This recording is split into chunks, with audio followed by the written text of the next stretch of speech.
Good morning, book sniffers. Welcome back to Sherlock and Pages. I'm here with Mona, our Lagotto Romagnolo dog. She's a truffle hunting dog, so she's always sniffing away. And today I'm going to be completing, hopefully, one of our dream projects for the shop. So I always envisioned the outside of the shop absolutely singing, it being beautiful, having loads of decoration on. We're not quite there. But a step in the right direction is to have a notice board, a chalk notice board, so I can put various mischievous, magical, inspiring messages on there and maybe announcements about the shop. So I will show you how I'm going to be painting that, putting it together, and hopefully we can put it on the shop very soon. And I will show you that with our very first mischievous slash magical message. I'll probably pick a quote that is very dear to my heart, and I've got an idea in mind, so I'll show you that.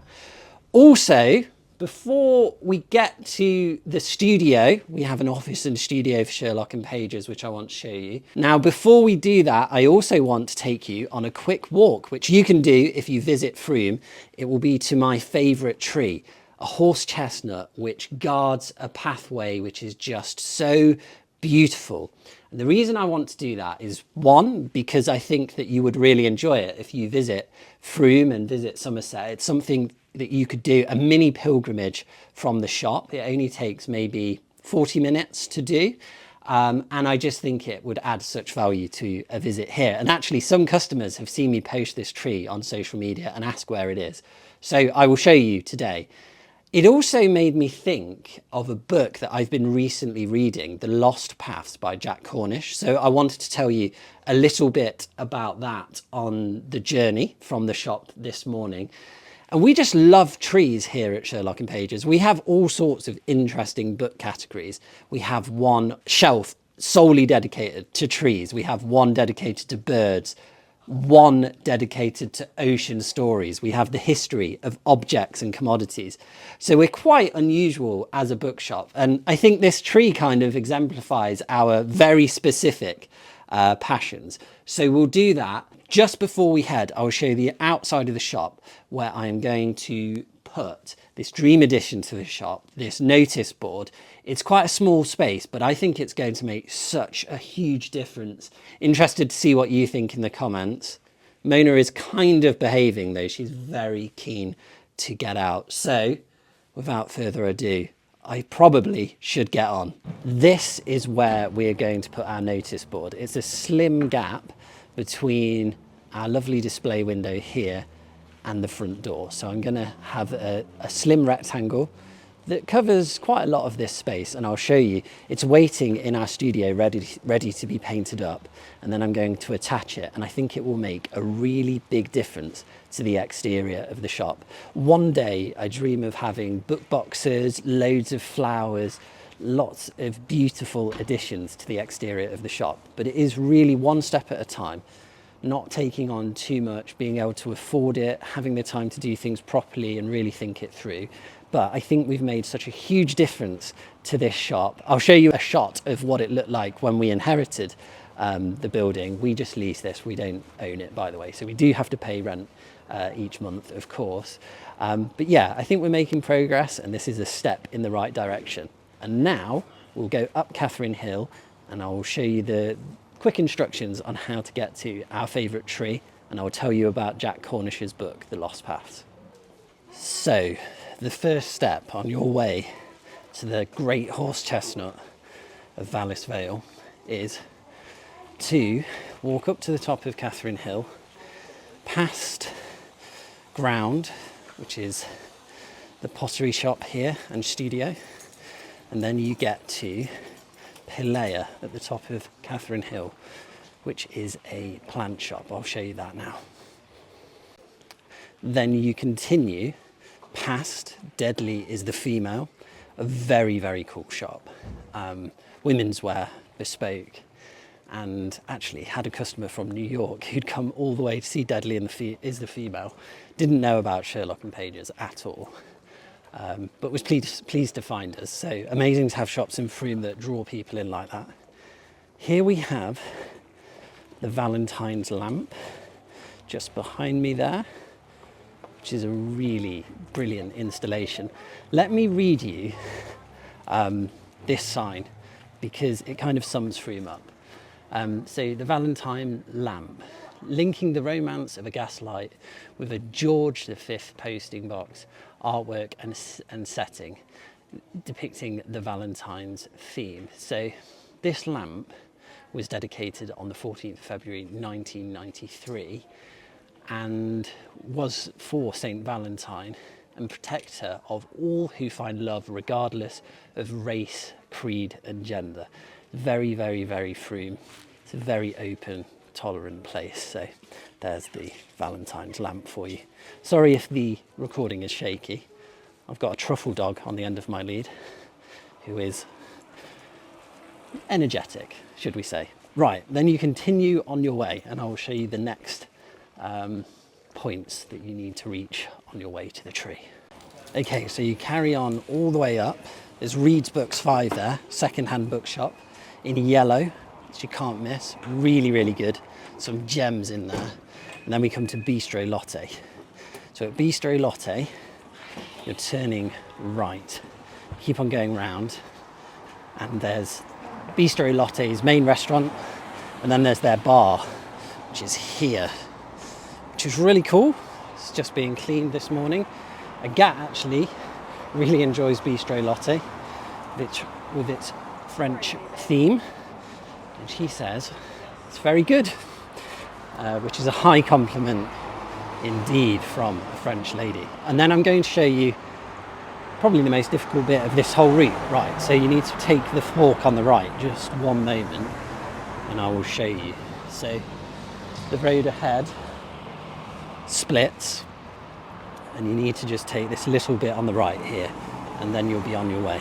So I'm not actually sure what the name of that little cut through is, but it takes you round to Vallis Way, which is here. It will appear on the map as Vallis Way. It's near Nash Street. So you carry on up here. I mean, really, this walk's only been a few minutes. Beautiful wisteria coming out. It's only early May. Oh my God, the fragrance, perfume coming from that is stunning. And what you're looking out for is a little roundabout, which is probably about 5 minutes up here. So I'm just going to keep on walking. I'll show you any of the main sort of signposts on the way. I'll keep on walking, we'll get there. Don't get worried, pilgrims. Follow the path and you shall make your destination. We go past this apartment block. I do apologise for using the word apartment. It is advertised as apartments. In the UK we call them flats. I'm only joking. Apartments is fine. Anyway, you carry on and then you'll come to this really rather beautiful cottage. Well, actually, set of cottages. I'll show you behind me. There we go, one of them ivy clad. So they'll be on your left and you scoot past them and then in any moment you will be at the roundabout, the magic roundabout, which guards the way to the great horse chestnut of Vallis Vale, our destination, the end spot of our pilgrimage, or the first milestone on a longer pilgrimage ahead, if you should choose. You need to get to this roundabout, and then just slightly to the left in front of you is the gate which guards the entrance to the East Mendip Way, and we have full what is called right of way here. So although this is private land, it is our right as citizens to be able to walk it. And you will see the signs here. So there's all over the UK, there are these public footpath signs. It says the East Mendip Way there. There are these rather more crafty and beautiful signs as well. And then we're off. And I will let Mona go now. You will see her fly off into the distance, I imagine. So here we go. Mona, you are released. Not really flying, more toddling. Anyway, the view that you are about to see is honestly one of the reasons that the shop exists and the reason that we are in Frome. We walked this part of the East Mendip Way whilst we're on a pilgrimage from Bath to Glastonbury, which is really quite a long way. We walked into Frome one evening. It was beautiful. The sun was shining. We went for a pint at the Three Swans, met some lovely people, and then we were camping at a campsite just down here.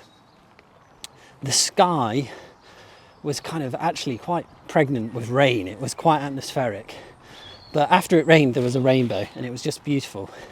And I saw these fields and just fell in love, well, ever more deeply fell in love with Somerset. I'd long been a fan of Somerset, but I just felt at home. There's something about this path that is just really grounding for me. I feel at home here. Whenever I've been away, I come and walk this path with Mona and I feel at home. So I will show you at the crest of this hill in front of me why that is in just a moment. And here we are, Mona in the distance there, and the fields of England in all their glory. I remember when Prince Charles was, well, now King Charles was coronated, and the church bells were pealing away in the distance, and I was walking down here, and it was, yeah, really such a great experience. And it's just down there is the tree we are aiming for. And whilst we make our way down to the tree, I wanted to show you this book, which should be this way around, The Lost Paths by Jack Cornish.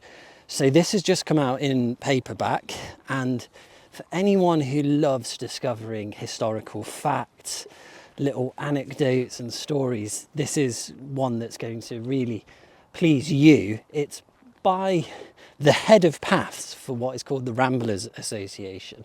Ramblers Association are advocates and organisers for hiking, really, in the UK. I'm not sure if they describe themselves as that, but that's kind of what I think they do.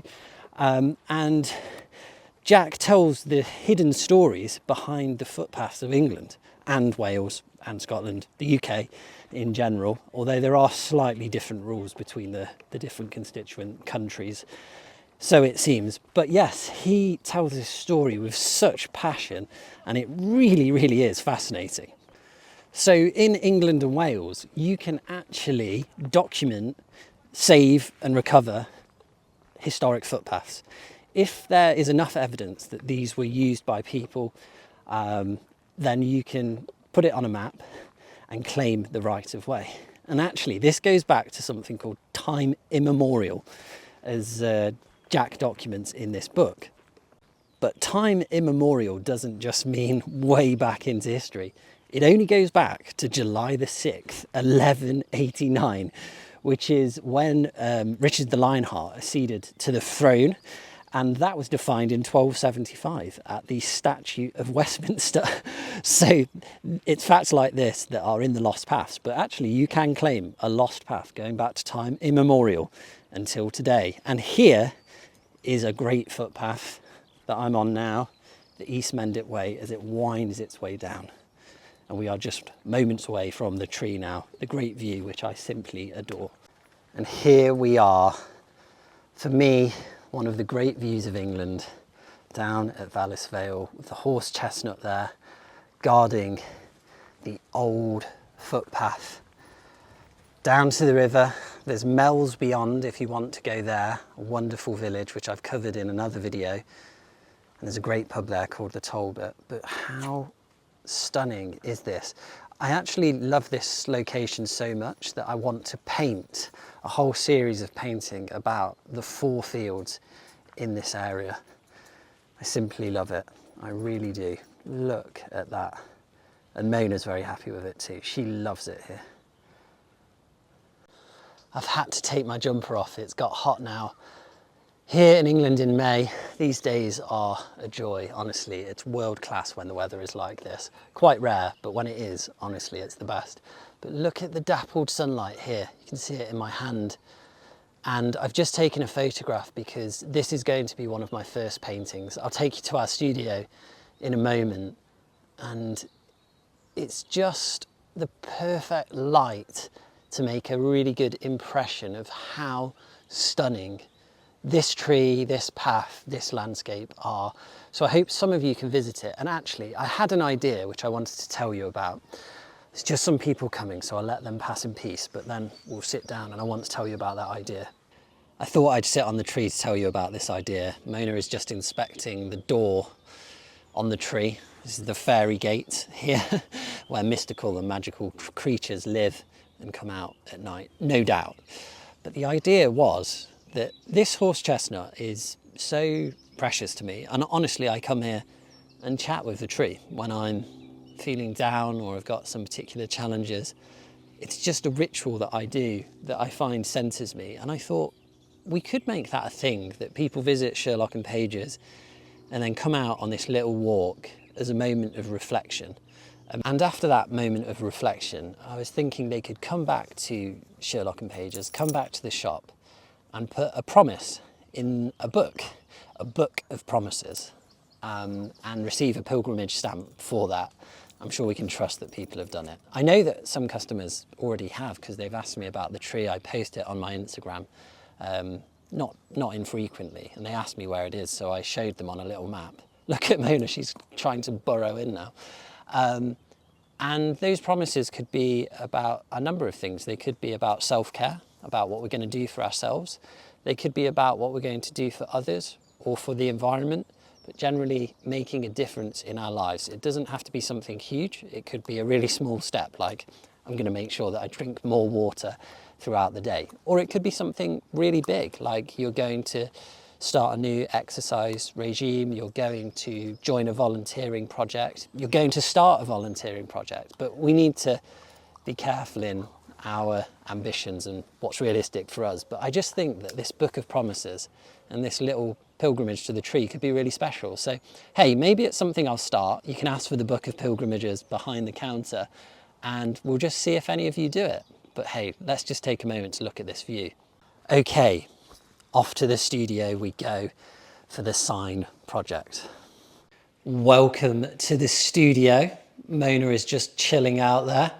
She's tired after our walk, and I thought I would show you the sign. So we got this made up by Danny at Folk House, a good friend of ours here in Frome. Folk House make bespoke furniture, they do shop fittings, they do all sorts of pieces. So we just had a little job for them, which was to make this sign. They also made our unit in the shop, which you might have seen in a previous episode.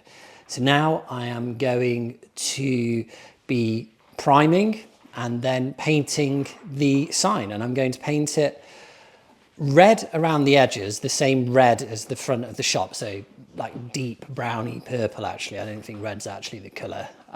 Don't know what the technical name for that colour is. We didn't know. We got our paint from Little Green. So I might look that up and put it on the screen. And then I'm going to paint the middle of it with chalk paint so that we can use various messages and we can change it over time. So that's the plan. This all took such a long time to do. I had to put on 2 layers of primer paint, and then painting the edges I had to let dry each time in between. So I was back over a number of days. I was typically over ambitious. And finally we actually got to put the chalkboard paint on. Agat did some of the finishing touches, but we got there in the end. That all took a lot longer than expected because we had to do so many layers on the project, as you probably heard in what I've just voiced over, because my plan was just to voice it over so that I could show you. But the board is now complete. Here it is, and ready to go on the outside of the shop. Now, I don't think I'm going to be able to get it on the outside of the shop right now because I realised I need a fitting that I don't have. However, I'm going to write the first message on the board now so you know what's coming, and that will be the first message when we put it up outside on the exterior of the shop. Writing that first message was actually quite hard work. I had to use the chalk pen for the first time and try and master that, and I really wanted to get this right because this quote is very important to me. It's been slightly changed in the translation, I think, for dramatic effect, but the original letters do quote this, and It was sent on May the 7th, 1882 or thereabouts. Sometimes they're not exactly sure when the letters were posted. And it says, I am seeking, I am striving, I am in it with all my heart. And that's from Vincent van Gogh to his loving brother Theo van Gogh. And as I said, sent on 7th of May 1882, when Vincent was really still starting out on his artistic journey. As followers of this channel and the shop will know, I'm a huge fan of Vincent van Gogh. And not only a fan of his art, but a fan of his writing. And the intensity which he brings to life, I think, is encapsulated in this quote. And I think that that's partially what so many people see in Vincent. His burning desire, his intensity, and that was brought out in his artwork. So this just felt right for the first message. And I'm really looking forward to getting this up on the exterior of the shop, as I say. It's not going to quite happen in this episode as I envisioned it would, but I think I need to call it a day. But this will soon be on the outside of the shop. Long live the Hedgerows.